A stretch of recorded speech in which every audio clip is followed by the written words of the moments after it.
Hi students, today we are doing chapter number 2 probability distribution, and in that important thing, three most important thing we are doing. On that basis you can solve maximum sums. See one question, एक question है जो maximum पूछा गया है मार्च 19, 20, 22, जुलाई 18 and 19, 5 बार ये same सम पूछा गया है, कभी 2 मार्क्स में तो कभी 3 मार्क्स में।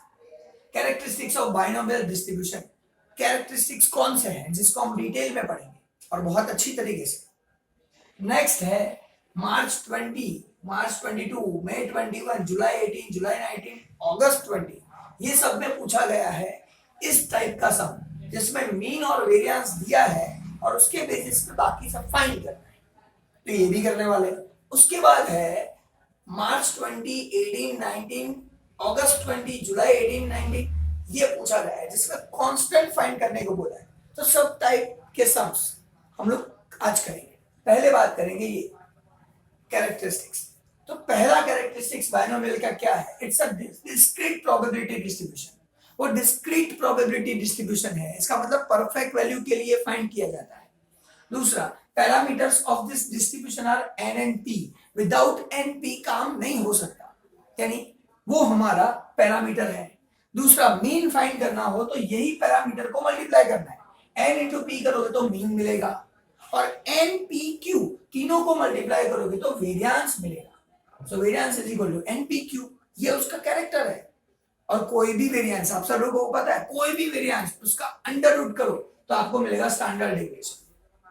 तो n p are the parameter, multiply करो तो mean, n p and q तीनों को मल्टीप्लाई करो तो वेरिएंस, अंडर रूट करो स्टैंडर्ड डेविएशन। दूसरी एक इंपॉर्टेंट चीज, एनपी क्यू एनपी से हमेशा कम होता है, इसका मतलब variance is always less than mean. Q probability of success, P probability of failure Q, और नंबर ऑफ ट्रायल एन, ये तीनों का मल्टीप्लिकेशन आप करोगे तो वो कम हो जाएगा मीन से। अच्छा, ये दोनों को डिवाइड करो तो क्यू मिलेगा, सिंपल है। अब ये है कंपैरिजन। अगर P probability of success is equal to 1/2 है तो वो सिमेट्रिक डिस्ट्रीब्यूशन है। P लेस देन 1/2 है तो उसको बोलेंगे पॉजिटिव स्क्यूनेस डेटा, और P 1/2 से ज्यादा है तो नेगेटिव स्क्यू। ये सब हमारे लिए बाइनोमियल डिस्ट्रीब्यूशन का प्रॉपर्टी है, कैरेक्टरिस्टिक्स है। तो ये अगर आ गया तो मान लो इतनी बार पूछा गया है, लेकिन इसका यूज करके सम भी पूछा गया है जिसमें मीन और वेरिएंस का यूज होगा, एनपी एंड एनपीक्यू। देखो ये दूसरा सम, मीन दिया है 2 और वेरिएंस दिया है 6/5। अब ये जो सम है वो अगस्त 20 का लिया है, लेकिन ऐसे ही टाइप का सम हर बार जब पूछा गया है वो लिखा हुआ है। इसमें थोड़ा ज्यादा पूछा था इसलिए ये सम मैंने लिया। देखो मीन का मतलब होता है एनपी, तो एनपी इज इक्वल टू 2 हो गया। वेरिएंस का मतलब होता है एनपीक्यू, एनपीक्यू 6/5 हो गया। अब आप एनपीक्यू डिवाइड बाय एनपी करो, npq divide by np, np np का आंसर मिलेगा क्यू। तो npq 6/5 and np is equal to 2। अब 2 के नीचे कुछ नहीं है तो 1 है, तो 2/1, नीचे जो है उसको इनवर्स करके मल्टीप्लाई करो, 6/5 एज इट इज, 1/2, 2 3 जा 6, 3 1 जा 3 एंड 5 1 जा 5। सो q इज इक्वल टू 3/5। अब एक एक बात आपको पता है, p प्लस क्यू 1 होता है, तो यहाँ पे आपके पास q है, 1 में से q माइनस कर दो, 2/5 मिलेगा, वो होगा आपका p। तो p एंड q तैयार, p is equal to 2/5, q is equal to 3/5। अब आपको अगर n चाहिए तो देखो ये np इज इक्वल टू 2 है, तो np इज इक्वल टू 2 लिखा, उसमें p का वैल्यू 2/5 डाल दो, 5 ऊपर मल्टीप्लिकेशन, 2 नीचे division, 2 2 cancel, answer 5, n is equal to 5। तो मुझे तीनों मिल गए। पैरामीटर अगर बोल रहे हैं, find parameter, n is equal to 5 and p is equal to 2/5, this two are the parameters, यहां से पता चला।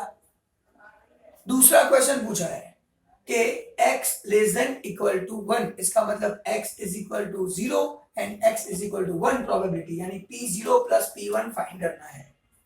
अब आप सब लोगों को पता है p0 का प्रोबेबिलिटी मिल गया, फिर p1 का प्रोबेबिलिटी मिल गया, दोनों का प्लस करो तो आंसर मिल जाएगा।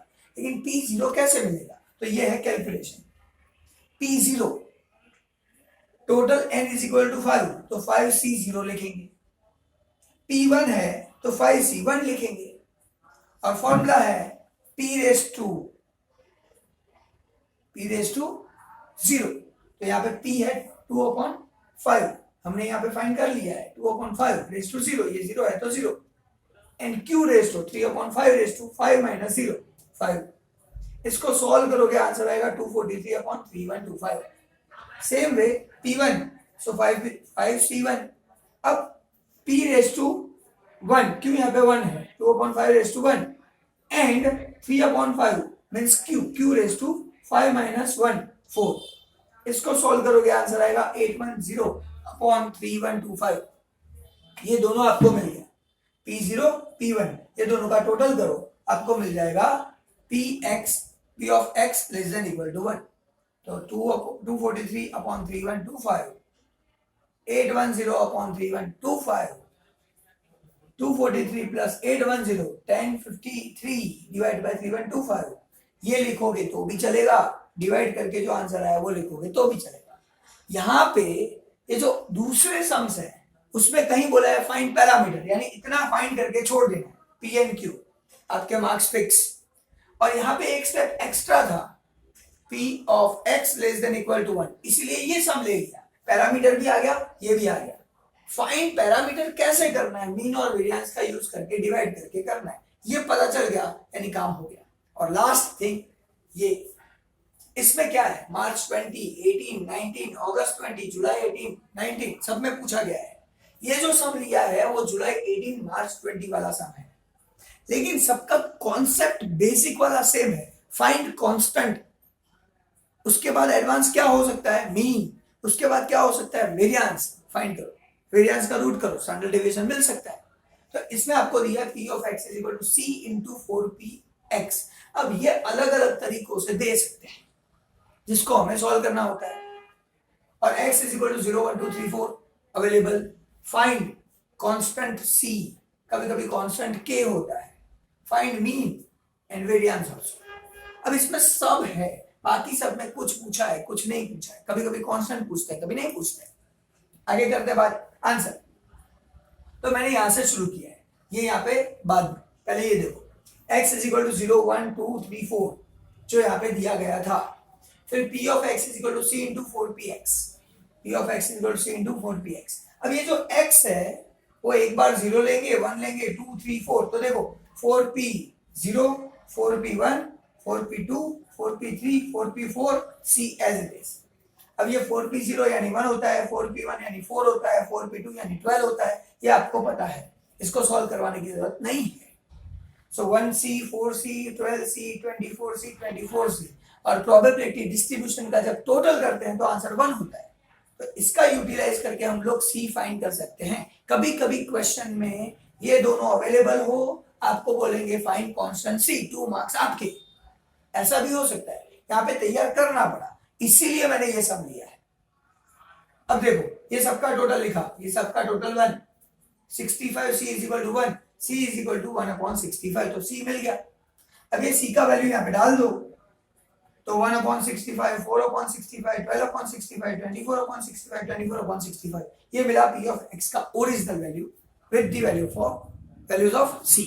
अब क्या हुआ सर, मुझे मीन और वेरिएंस फाइंड करना है, तो मीन के लिए एकदम आसान है, x इंटू px, ये दोनों को मल्टीप्लाई करो, ये दोनों को मल्टीप्लाई करो, लिखो 4 1 4 4/65 12 2 24/65 24 3 72/65 24 4 96/65, ये सबका टोटल करो, तो 4 plus 24 plus 72 plus 96 divide by 65 196/65। ये जो मिला ये है मेरा mean, expected value of x, इसे बोलेंगे मीन। अब चाहिए वेरिएंस, तो ये फिर से मल्टीप्लाई करो x के साथ, 0 इंटू 0 0, 1 इंटू 4/65 4/65, 2 इंटू 24/65 48/65, ऐसे मल्टीप्लाई करो, आंसर मिला, इसका टोटल है, ये है expected value of x square, ये है एक्सपेक्टेड वैल्यू ऑफ x, ये है expected value of x square. इन दोनों का यूज करके मैं वेरिएंस फाइंड करूंगा। Variance is equal to expected value of x square यानी ये, minus expected value of x whole square यानी इसका स्क्वायर, तो लिख दिया 6 52 divide by 65 minus 196 upon 65 square. अब इसको जब सॉल्व करोगे तो आंसर आएगा ये फाइनल आंसर, खत्म सम। अब ये सम में सब कवर हो रहा है इसीलिए ये लिया है। इसमें से छोटे छोटे सम अलग अलग ईयर में पूछे गए हैं। कहीं बोला है कांस्टेंट c फाइंड करो, कांस्टेंट k फाइंड करो। ये जो 4px दिया है उसकी जगह कुछ और दिया हो, x फैक्टोरियल और व्हाटएवर, करना तो यही है। तो यहाँ पे आप लोगों का ये एक टाइप का खत्म हुआ, लेकिन मैक्सिमम कवर। मिलते हैं नेक्स्ट लेक्चर में नेक्स्ट टॉपिक के साथ। Bye bye.